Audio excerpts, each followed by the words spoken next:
Hello everyone, my name is Kavya Sharma and welcome to Pragati Vichar Literature Festival.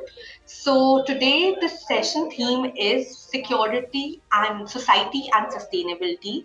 The session topic is From Farmer to Folk, Understanding Societal Threats and of Food and Sustainability. We have three very special panelists with us. We have Miss Poorva Joshipura, Charmaine O'Brien and Kalpana Manivannan. So thank you all first of all for joining us today. It means a lot to us, and I would like to ask, how do you feel being a part of Pragati Vichar Literature Festival this year? So I like to know about from Poorva ma'am first. How do you feel?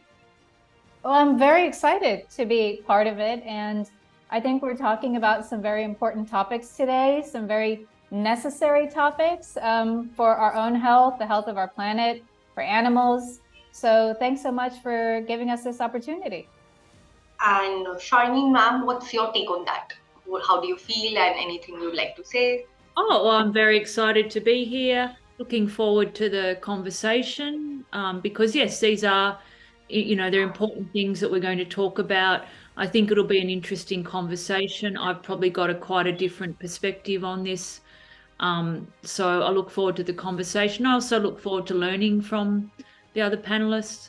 I think we've all got different things to offer into the conversation and to contribute to the festival. So I'm really happy to be here and looking forward to it. And Kalpana ma'am, is there anything you'd like to say?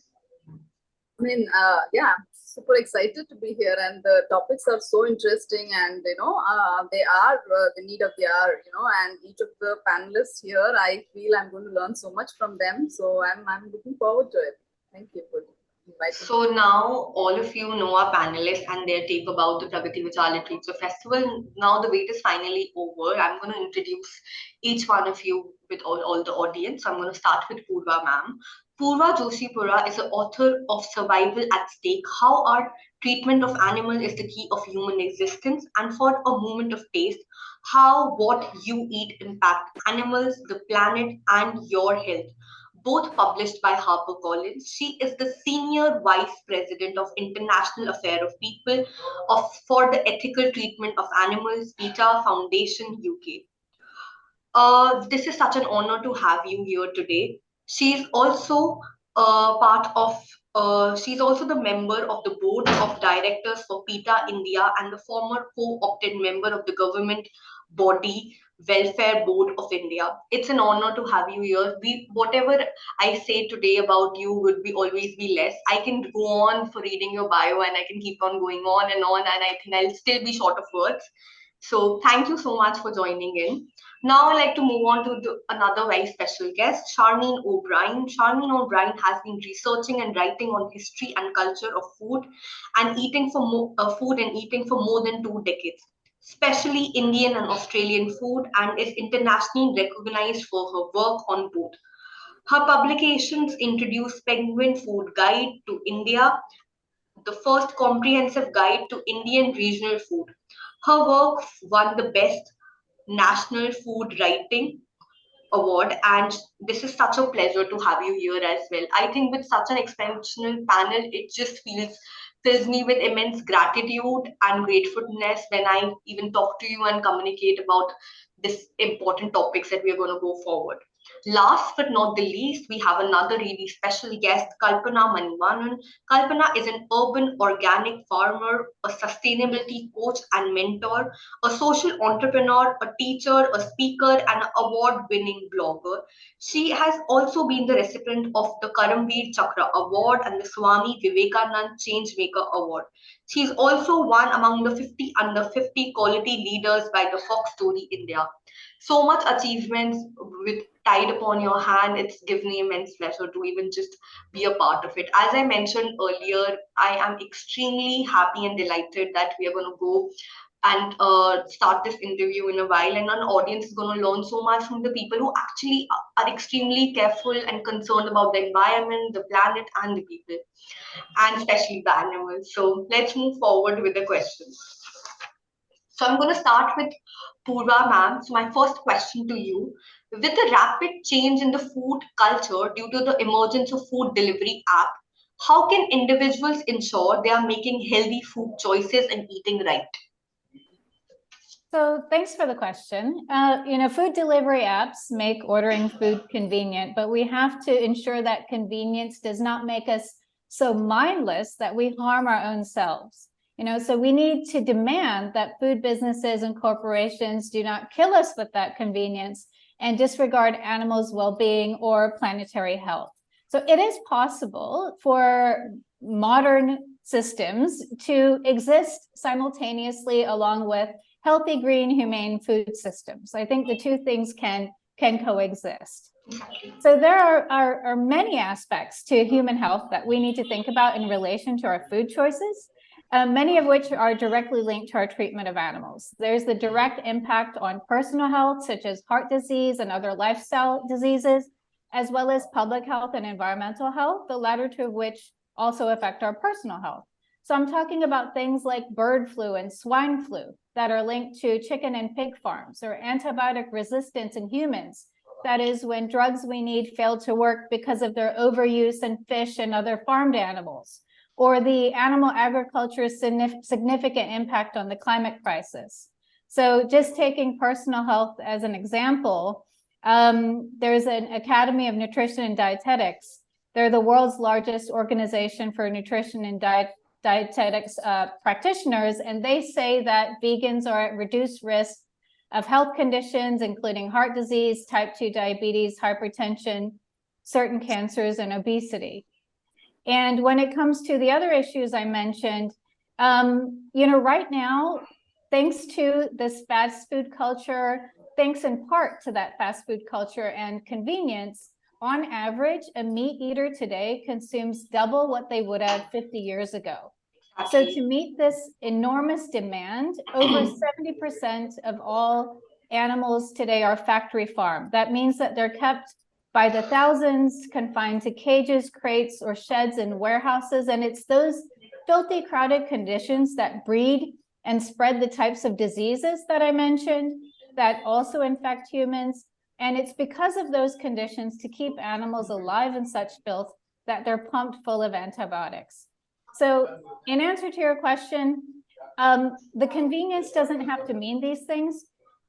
We just have to make sure that our demands are for healthy, green, sustainable, humane foods, even if we get them through the convenience. So, Charmaine ma'am, would you like to add up something to the question? Me? Yeah. Do you have, should I repeat the question if you want me to? No, I can. Sorry, I was just who said some things. Look, I've got a different, I suppose, so I'll give a different take on that. I mean, I'd go right back to what does eating right mean? Because it will mean different things for different people. So there's even that question about what does eating right even mean? And I think there's a lot of marketing going on around what eating right might mean to try and get you to buy different products. And like those organic produced ones that we generally tend to. There's a lot of packaging and marketing around food of all types. So if you want to think about like fast food, but I noticed the burger joint at the bottom of my gym is now selling vegan burgers. So I'm not saying that's a bad thing, because I also think, we want to be concerned about the treatment of animals. There's a lot of greenwashing, around food, around a lot of things, and just putting words and packaging around things. The other thing about some of the, like you can eat a vegan diet. I was a vegan 25 years ago when everybody thought you're a complete freak. It was very, like, if you went out, there was no way somebody was going to give you a vegan meal. You got a lettuce and tomato salad. But I know what it's like to be a vegan, and you can make your own food. India has whole ranges of food that are essentially vegan. But now you're getting all this packaging and marketing around things. And a lot of these foods I'll talk about this later. You cannot take class out of food. You cannot take status out of food. And a lot of these sort of vegan gluten-free, whatever, all these foods, they cost more. So then you've got a status and class issue going on around food. Then you've got cultural things, I mean, about what eating right might mean. So my latest book is called Eating the Present, Tasting the Future, Exploring India Through a Changing Food. And I've got a whole chapter dedicated to food apps and to technology around food. So I don't think they're the only issue, but there's certainly a representation of this want for convenience. So I think if eating right is about thinking for yourself, it's about getting past the marketing guff. I don't think basic nutrition advice is actually proper nutrition advice has changed much over many decades. So I think you need to eat a wide variety of foods.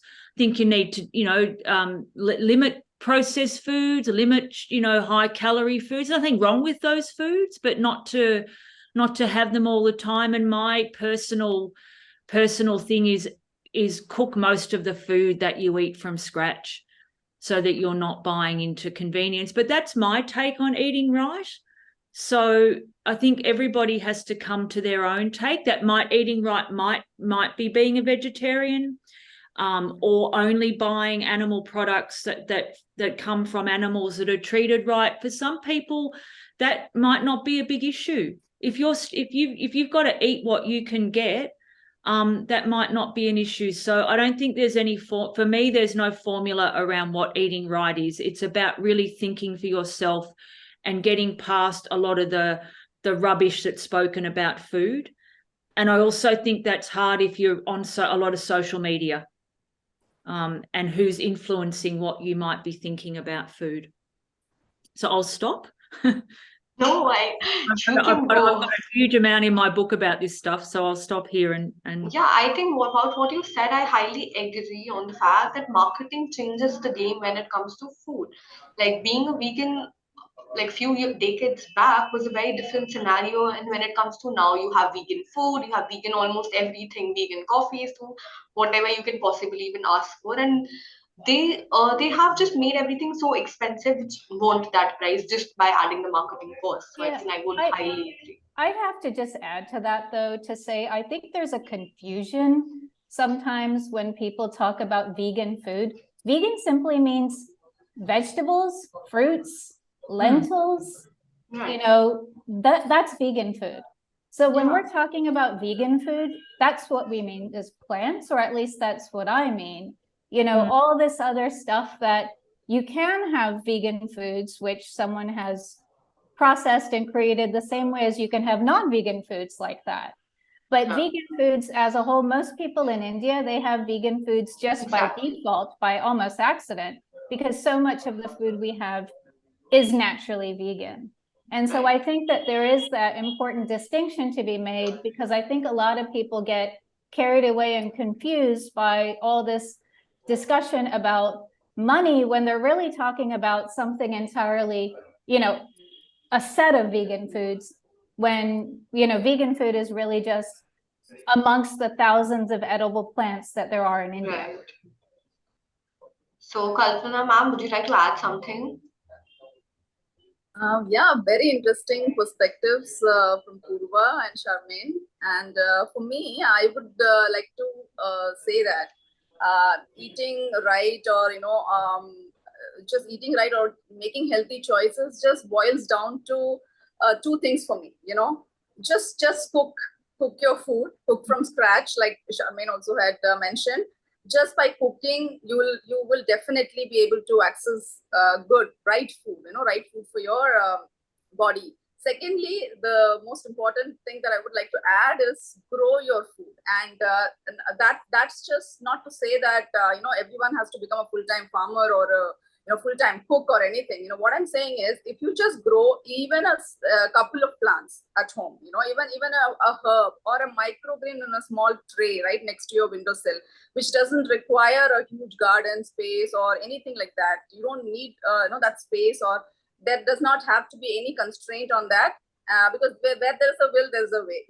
So even growing a small tray of microgreens or a few herbs, what it could do is it will actually help you appreciate the food, you know, that you're growing. You may not be growing potatoes or rice, but then those small things that you grow at home would actually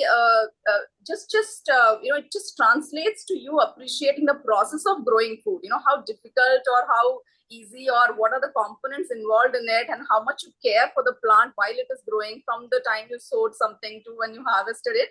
It all adds to that connection to, you know, the food that you're eating, right?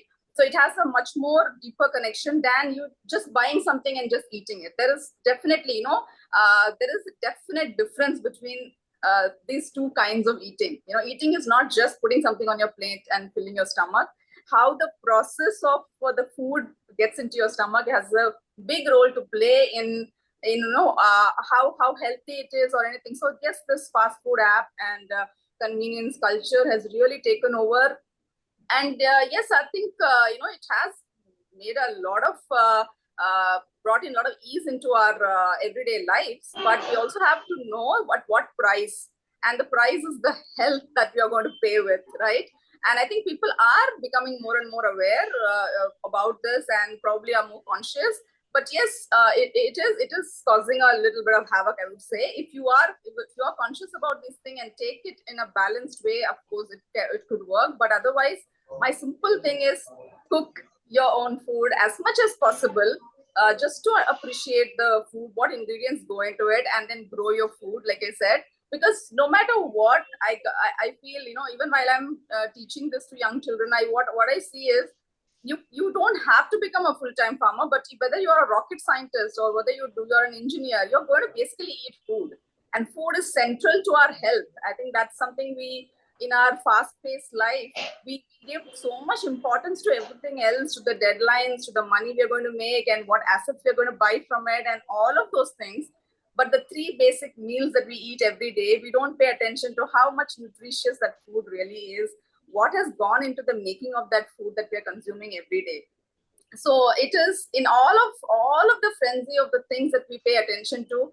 I would just say that just give equal amount of attention to the food that you're eating, because that's what is going to be, you know, it's your immunity, it's your health, it's everything about your body, and how healthy we are is going to finally make us experience the world, right, in a much better way. So we need to have health for it in the first place. So that's what I would say is the two most crucial things, because as humans, I think we are not we are meant for deeper connection and to understand and enjoy what we are doing. I mean, whether it's eating our food or whatever it is, we don't this all this new age things that are coming up are sort of becoming, you know, giving us a shallow experience of a lot of things, I feel.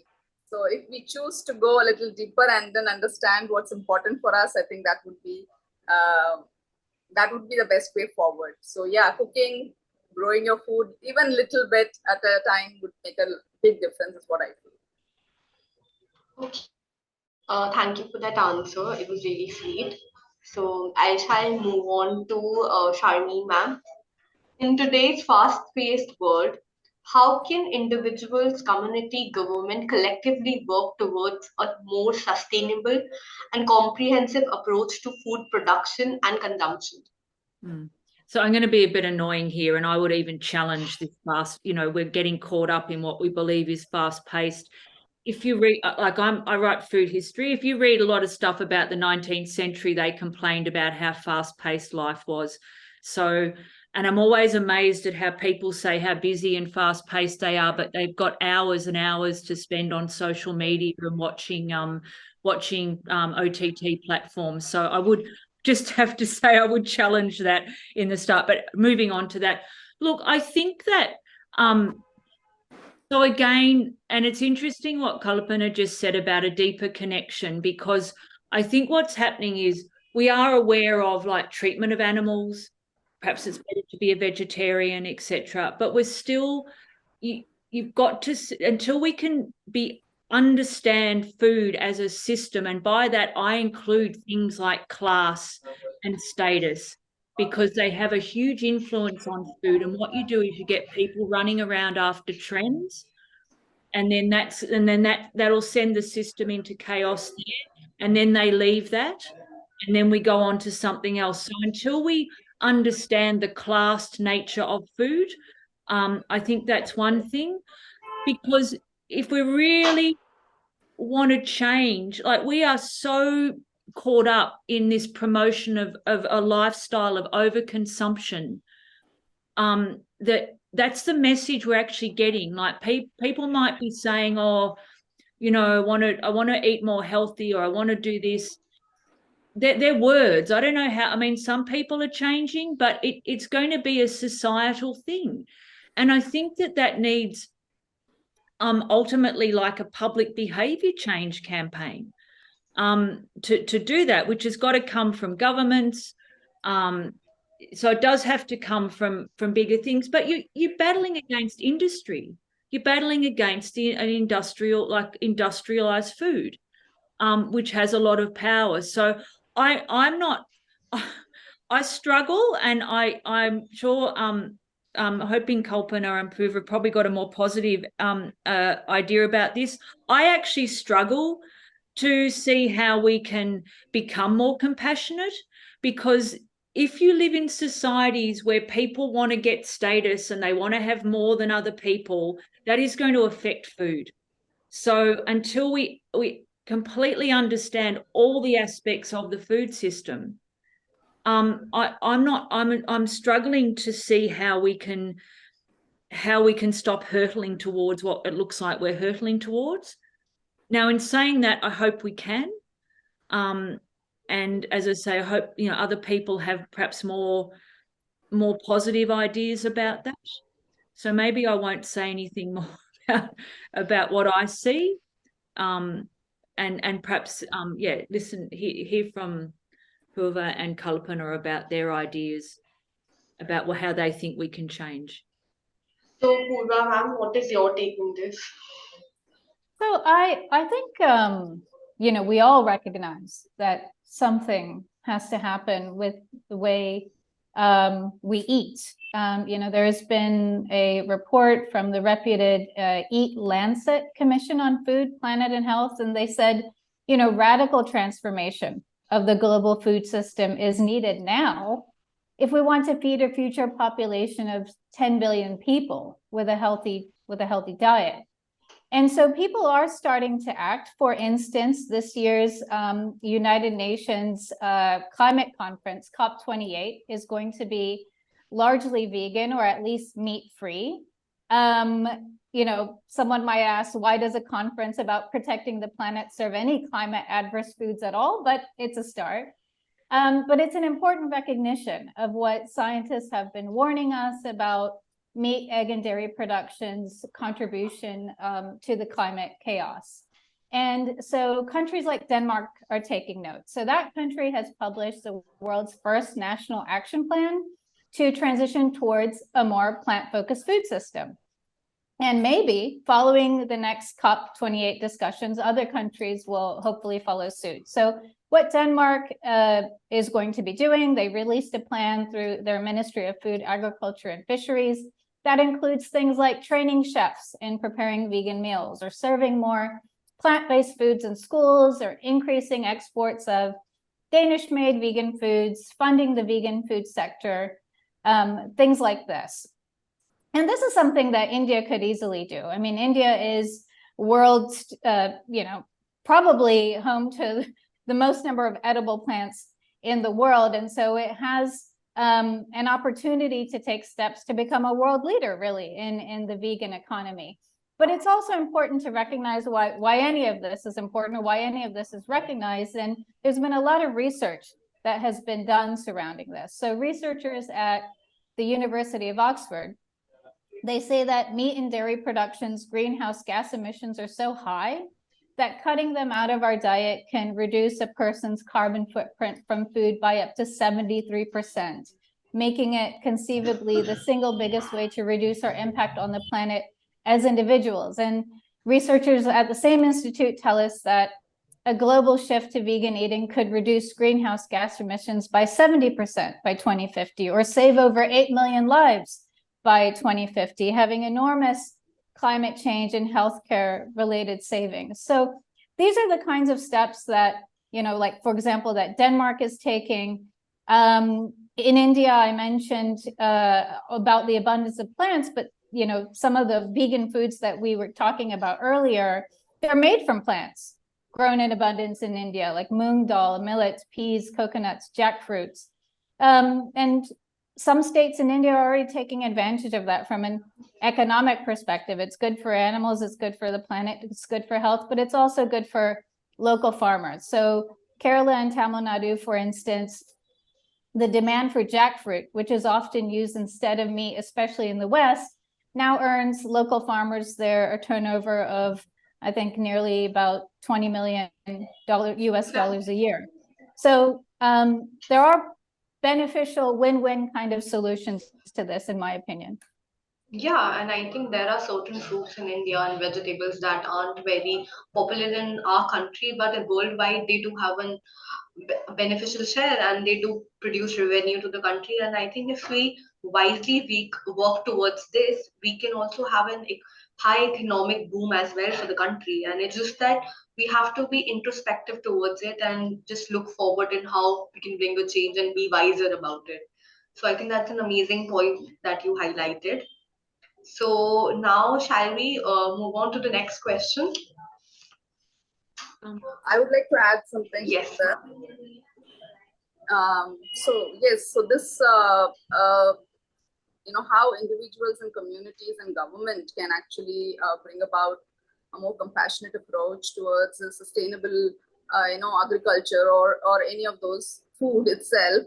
I would say that yes, we have UN talking about it. They're bringing out a lot of laws, regulations, and things like that.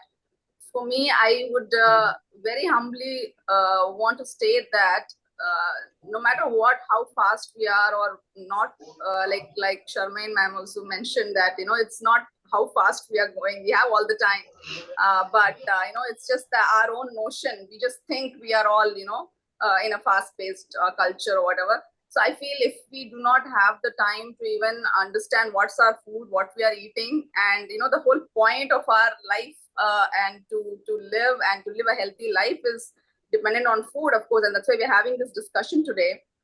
I would really want to say that instead of us all thinking so much about how can we bring this and that, I want to focus more on the regional, and cultural aspect also. Like I completely agree with Poorva ma'am's points about the carbon emission and how veganism could actually lead to a lot of wonderful changes. It's a beautiful approach. But at the same time, there is also a lot of cultural impacts. Like I recently saw a post by somebody who said, a fisherman in a very small remote village was catching fish, probably that was his only meal for the day, right? And then there were a lot of backlash about, how that is not, vegan friendly and what, I mean, that, but can you expect that person to have access to that kind of lifestyle that we're talking about? It's actually for a very privileged crowd, right? We do have options and we do think about it. But I also want to bring a lot of the regional factor.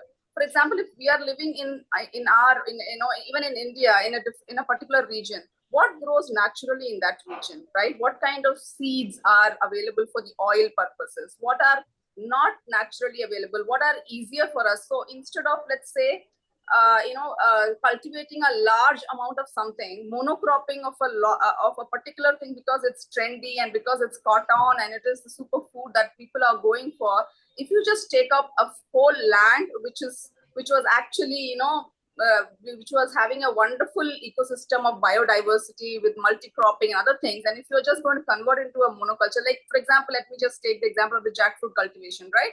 If you just take over that, is that going to be a very sustainable approach towards looking at large, right? So it could definitely benefit a particular group of people, a crowd, a population, and it could definitely reverse, carbon footprint and all of that. But what about the biodiversity of that region? So I just want to say, if we all can, just be more more conscious about that particular region's soil, the habitat, the animals and birds and everything which depends on that microclimate or the micro ecosystem of that area, which depends on those little weeds, fruits, flowers, everything, or the different kinds of crops that are growing together. And changing that whole thing is somehow it is more disruptive, is what is my opinion. Of course, there are a lot of different ways to approach it, and I don't think in a small discussion like today ours we can only touch upon a few things. Of course, there's a lot of deeper aspects to it, of course. So I would just put it very simply, I would say as individuals we need to be able to understand what's our regional, local, and food that is growing, and support our local communities. If there are a lot of heirloom varieties which have completely become extinct. They say that 93% of our biodiversity, 93% of our heirloom crops have completely become extinct. There are no seeds anymore available to cultivate them because of the hybrid invasion. You take a particular, like I said, there are so many bigger hands, industrialists, which are behind the trend of the food. What gets trendy, what's comes to the market is all not just for you and me to decide. There are bigger forces which are deciding what you eat. It's not us. We just go to the market, we buy it. But what comes to the market is decided by a few people, just a few handful of people, powerful people. And many of us as consumers are very gullible. We don't know that certain things which were which a local market, a local region would have received as its local crop, it doesn't even exist anymore. Only carrots and beans and things like that. There are avocados available very much everywhere. That's more easily accessible than my heirloom, maybe a flat beans, which is very, very, very local to my region. I'm not getting that. A purple beans, flat beans, which is an heirloom variety. It's not there. Nobody has seen it. Even my grandparents haven't seen it. So imagine it's been like 50 years since it's been cultivated. So there are hundreds of those heirloom varieties which have completely, right from under our noses, they have been removed. And there are only a few crops which are constantly coming back again and again to the market, and people are just forced to buy it. They don't have an option.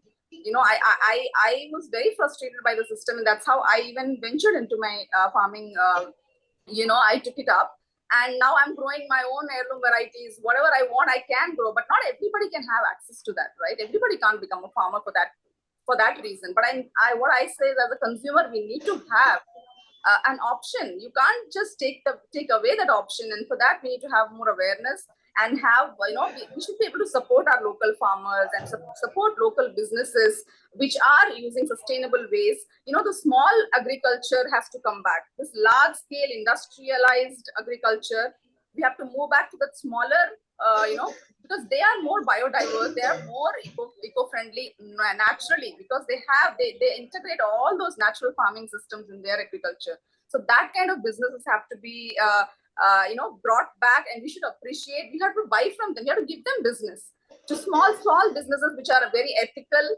and they do sustainable business naturally. Those are the businesses we need to promote more. Rather than, of course, we can't live without supermarkets and our malls and other things, but as and when possible, local economy and local businesses have to be promoted. And as government, of course, what we can do is the government should be subsidizing these initiatives, right? Giving them more, probably, more space to actually, or more incentives for them to actually go ahead and do these things, and stringent measures to be towards processed food, bringing up more food safety and, stricter laws against, food safety and pesticide usage, or on all those things which are like completely flaunted left, right, and center, should be, more regularized.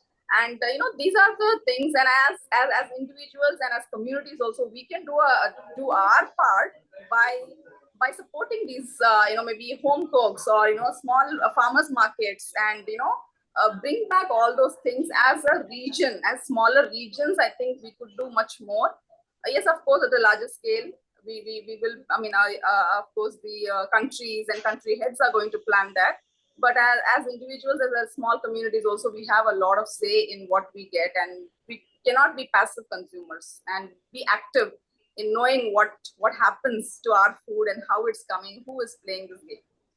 So I think, as you rightfully quoted about the fact about the regional food, there are a lot of it that you can't see it in the market, and you're just specified to buy a certain amount of food because you just see them and they aren't available. And the farmers are highly oriented towards growing those crops that are in trend, as we say. I think just like clothing, now crops and foods are also in trend. Like the avocados in India, avocado is not an Indian food, but now if you see it from every local vendor, he's going to serve you an avocado and the Indianized version of it, and they're growing it on a rapid pace because avocado is a trendy fruit now. So I think, and we are missing out on a lot of crops that were rapidly available here, but now they're not. I think we should emphasize on our culture and make sure that we bring them back so that we never miss out on them. So I think it was rightfully quoted by you, ma'am. So shall we move on to some specific questions for all of you? Sure. Yes. So I'll start with Poorva, ma'am. So in your extensive work with PETA, what role do you see advocacy and awareness playing in shaping societal attitude towards animal rights? Well, without awareness, there's no motivation for progress. It's key. So I wrote Survival at Stake to help the public see that whether we're talking about diseases like COVID-19, which like SARS likely came from a wildlife meat market, or pollution or antibiotic resistance, the key crises affecting us in the world today, diseases like bird flu, swine flu, and the climate crisis, so much more, animals' well-being is very much intertwined with our own. That's why I wrote the book. I believe animals are inherently worthy of respect simply because of who they are, but it also benefits us humans to treat them with respect. We've been talking a lot also about, accessibility of, vegan foods and that kind of thing. And I do want to kind of say something about that as well, because it's also about awareness. And that's, when it comes to the climate crisis and access to good healthcare, it is the farmers and the poor who suffer and will suffer the most. This makes it our societal responsibility to eat sustainably and to ensure everyone has equal access to healthy foods, but also that everyone can eat. And I'll explain what I mean about that. Too often I see people point to some very extreme example and use that as an excuse to not do better themselves. But most people are going to be watching this on their laptops. Most of us buy our food at the grocery store, and it's us who are making the strongest and worst impact on animals, on the planet, and therefore those of us who can choose must choose. It's our responsibility to do so. And it's us more than anyone in a remote town who are affecting the planet in disturbing ways, and also affecting other people's accessibility to healthy, good food. And I'll tell you what I mean. So the meat, egg, and dairy industries, they use 1/3 of the world's freshwater resources. They use 1/3 of global cropland for feed. Most of that is soya, most of that is corn, and most of the land is used for that, to use to feed animals for meat, eggs, and dairy instead of feeding hungry people directly. So, all of this, while over 2 billion people around the world do not have access to safe drinking water, and more than 828 million people still go hungry. Instead, land currently used inefficiently for crops to feed animals reared for animal-derived foods can be used to grow crops to feed humans directly. So way back in 2010, there was a United Nations report that urged a global shift to vegan eating because it said it would be key to saving the world from hunger and the worst impacts of climate change. And there's just one more point I want to make in relation to all this. So there's a movement in the US, you can tell that's where I'm from, that's my accent, where African-American communities are demanding affordability and access to the same healthy foods that are more easily available to other communities.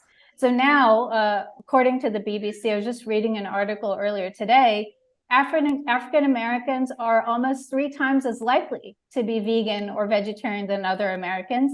And that's because increasingly people there are recognizing poor diet as a result of racial injustice. And similarly in India, we must not allow things like poverty and casteism to mean that people of certain castes and certain backgrounds are forced to choose unhealthy, inferior animal-based foods. I think that's a different take to what's often shared in this kind of discussion and debate surrounding, accessibility. So I just wanted to say that, we're not, I'm at least in my book, I'm not trying to talk to people in these extreme remote corners of the world. I'm trying to talk to people like you and me.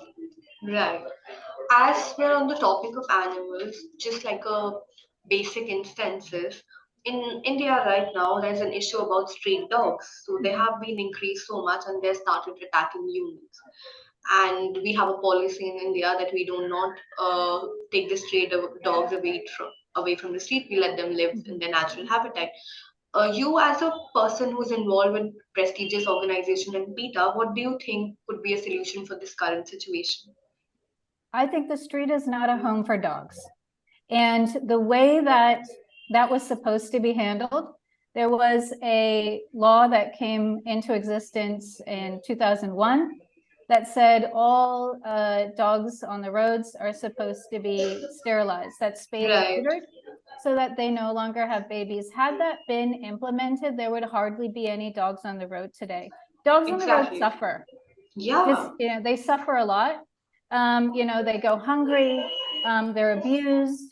The traffic and they come under this. Yeah. So and when I say we, I mean PETA, the organization I work for, we encourage sterilization of the animals and also for people to adopt. The pet trade is a big reason why, people will choose a pug, but not choose to adopt a community dog. And imagine if that was different, that would be another way to also help reduce the suffering that you see of dogs on the streets. And it's because, most dogs are friendly, but oftentimes they are abused animals. Sometimes they will react in fear or in self-defense, just as anybody else would. Exactly. And I think, as what you rightfully said, sterilization should be done so that, first of all, it's not a home for the street is nobody's home. Even for an animal, they are, at the end of the day, they do have a life and everything. It's nobody's home and they're suffering a lot. Sometimes they're abused by people on the roads, on the traffic or something. It's just a very hard life. And I think we as a country should certainly do something about it. And I think what you said was something that should be implemented. So, Kalpana, I'd like to move on to you about the same question. You live in India, right?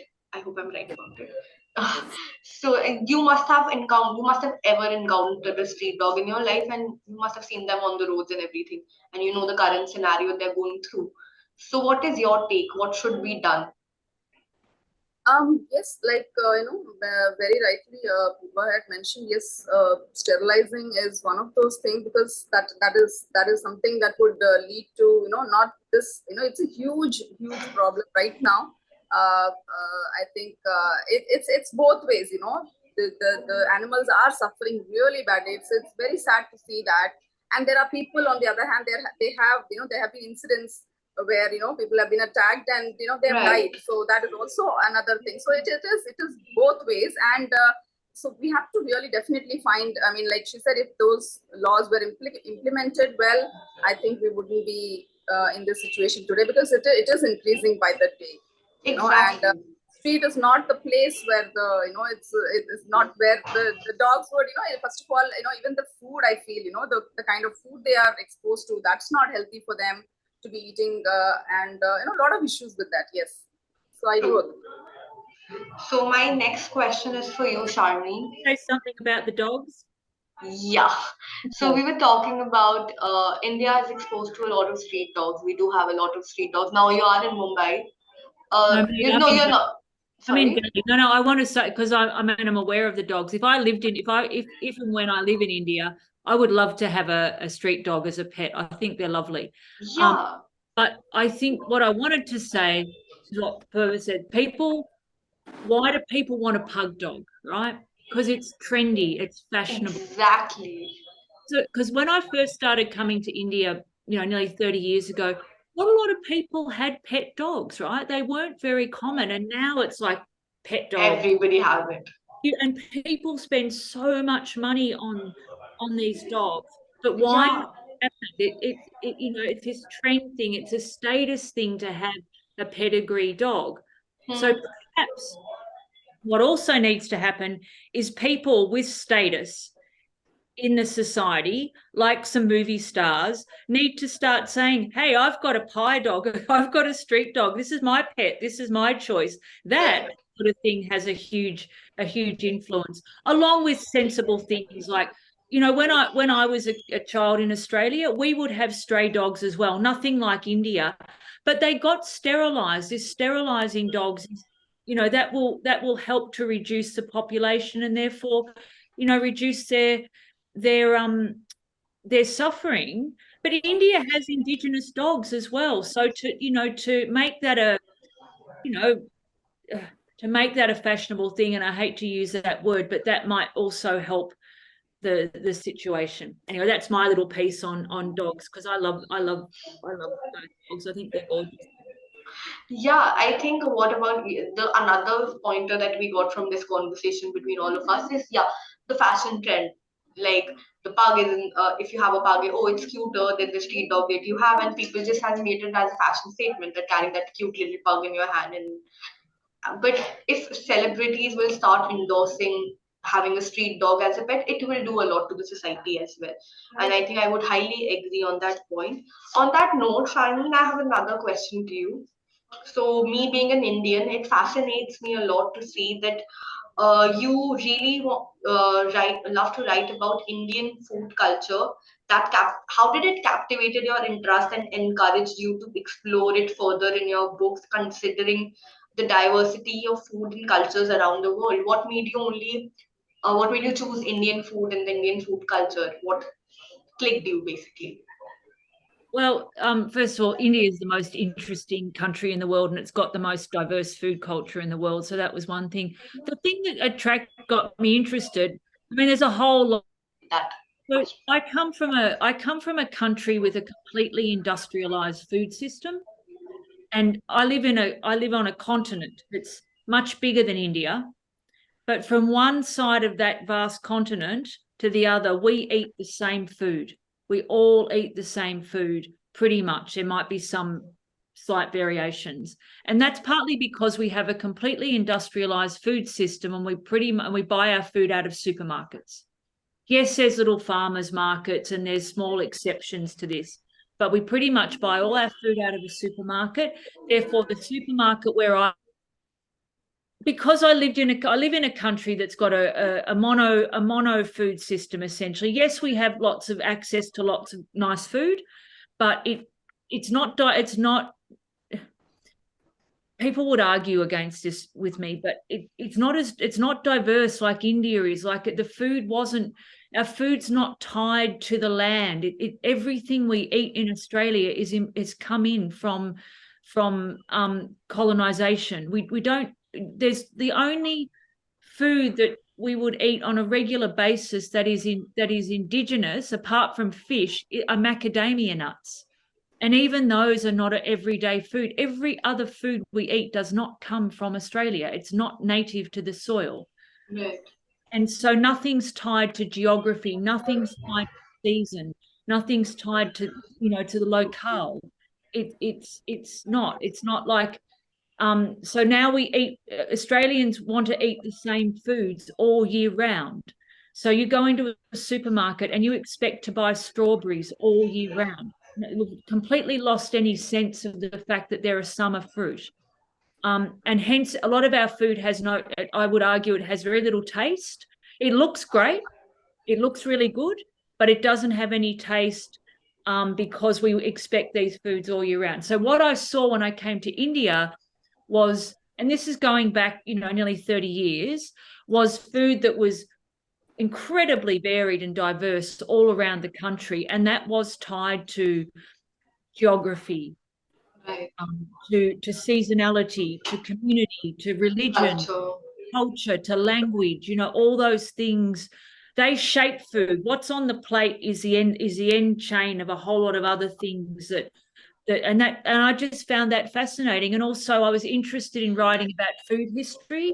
And of course I could see the thousands of years of India's history was also embedded in that food. So that's what got me interested in it.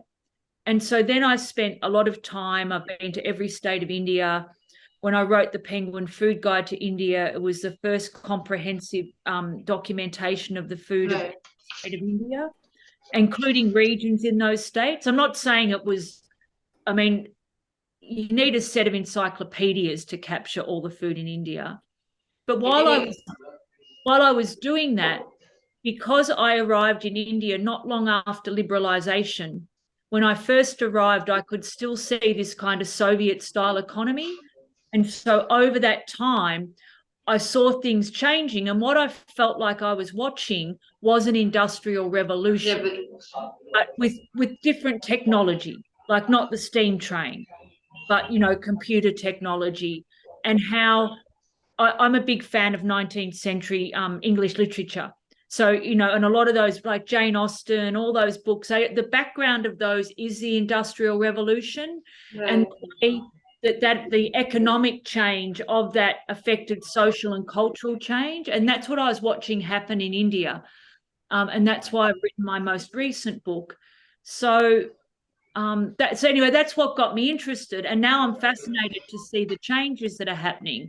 However, I think some of the changes are concerning, but I think they're also, I think they're a bit inevitable, but it doesn't mean that change can't happen, because what India's still got to draw on is it's still got that fantastic, diverse regional food system to draw into, that has all, that has the world's most advanced vegetarian cuisine. It has a whole lot of, let's just say, naturally vegan food that people can still see. They can still draw on it. It hasn't gone away. So it's still there, but it's being encroached on by industrialization of food, and massive companies taking over the food system. So this is what will need to be countered.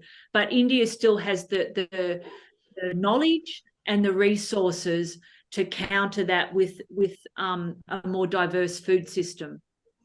Exactly. I think the culture is extremely rich, but yeah, it's walking on the slab of industrial revolution, and the younger generation is sometimes more fascinated towards these industry-made foods which you get in the supermarket.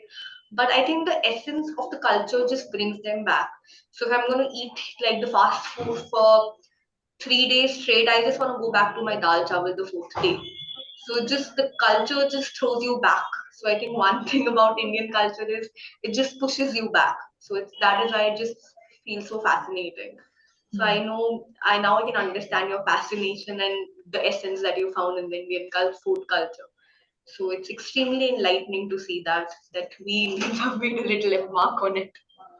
That was very interesting. And I don't think people quite realize how much they're told what to eat by these corporations. For example, McDonald's, Burger King, Pizza Hut, all of these companies spend billions on advertising their Just products. like Kalpana quoted the fact that we have been marked what to eat and what not to eat.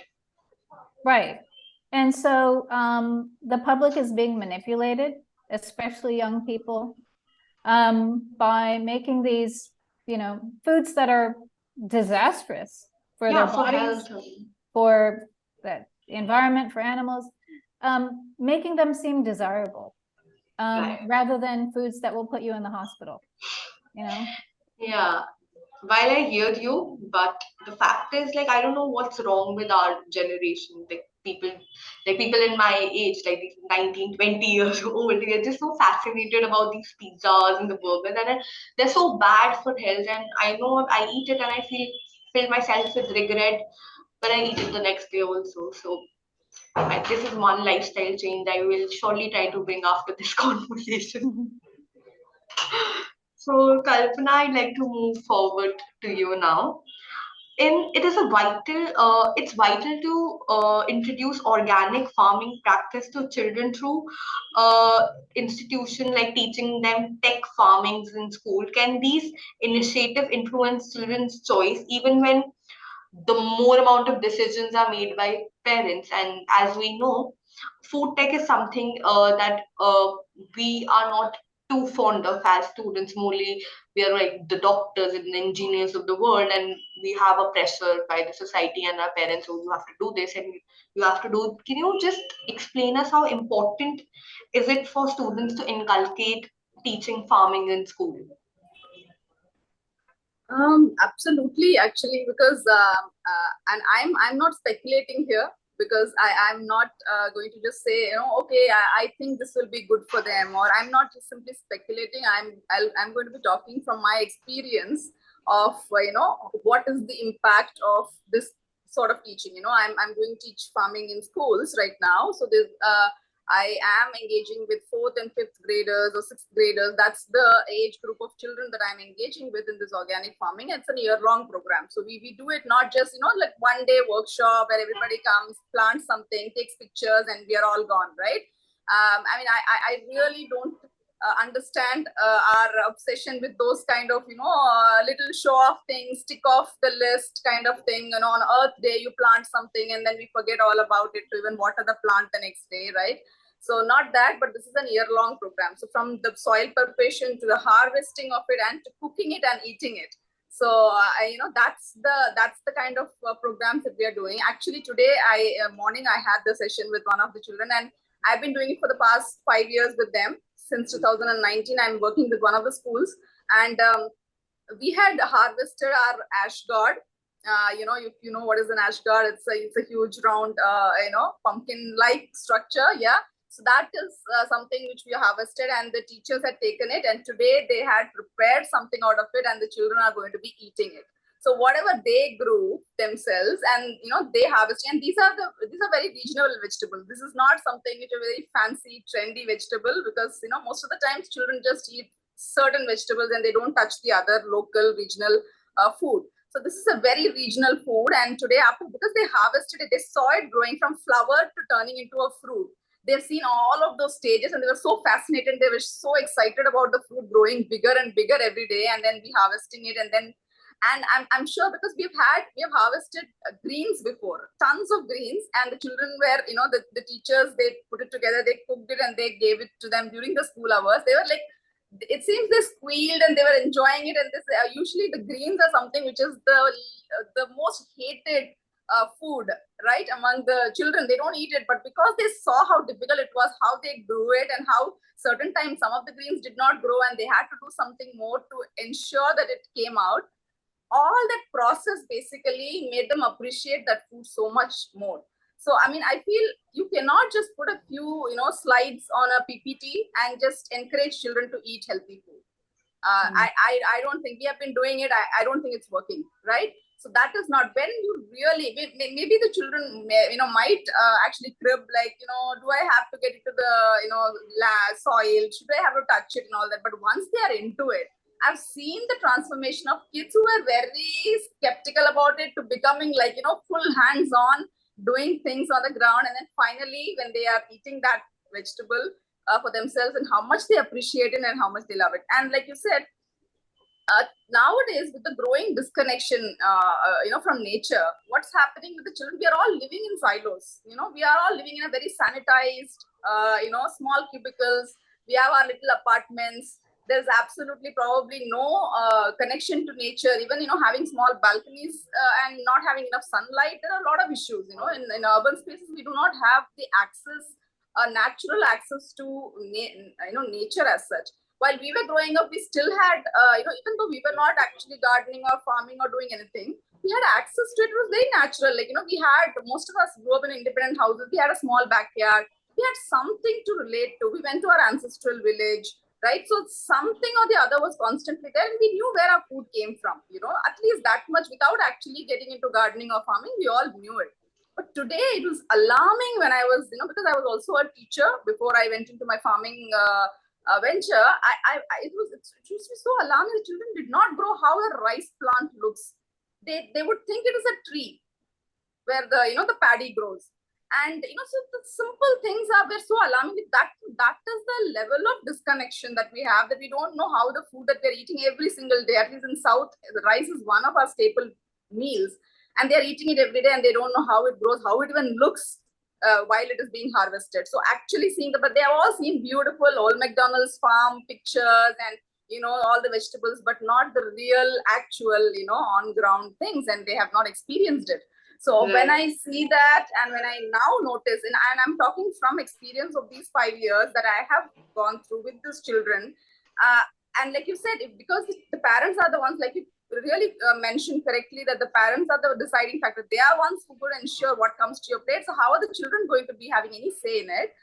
And I would have to tell you that the children taking home the messages is creating the biggest impact, because we cannot reshape the adult's mind. I mean, right now, me talking to an adult and trying to say, what, this is good, this is bad, because they cannot unlearn a lot of things that have already been. They are all set in their own, ways of doing things. But when the children take home the message, when they tell what they learned and what they're growing and their fascination, it's infectious. When they tell these things, we talk about seasonal food, we talk about knowing your farmer, where does your food come from, where are you buying your vegetables from, what is chemical farming, why organic is good for you, so all of these, and seasonal things, why pest and their correlation with the food, why would you hate a caterpillar but you love butterflies? Because they're pollinators. We want butterflies, but we don't want caterpillars.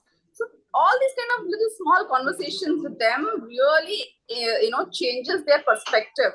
And about good food, what is good food? Like, food is not, till I can see the difference in how they thought about food, and then after they do these sessions and how they talk about food after that, So any vegetable, any brinjal, lady's finger, tomato, you just look at it, it will be same. A chemical farm tomato and an organic tomato will look the same. There may not be any difference, but then you need to know what intrinsically went into that, and how is it going to slowly over a period of time impact us. So that good food, knowing where your food comes from and learning, that is definitely an essential pillar of a good education system. I think, because I especially now, I would like to say, because of this growing disconnection, right? There's no natural way of a child could connect to nature anymore, right? So it has to be brought into the system to be maybe integrated in the system itself, where they can be shown what is good food. Because as they grow up and make their own choices as adults, they have to make the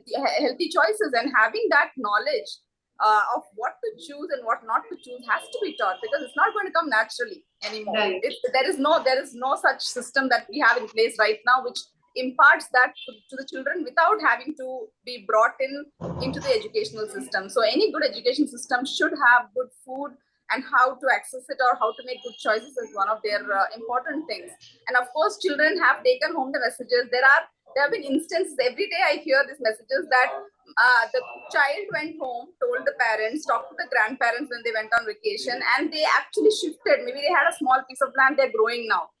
Parents were very skeptical that they won't bring a single plant because there is not enough time, they can't take care of it, and they did all of those things. Now that the children are going home talking about this, because every week they come to this farming class and they take home these messages, now they have a small setup of a garden because they insisted, and the parents can't say no to their children, and they actually started enjoying it.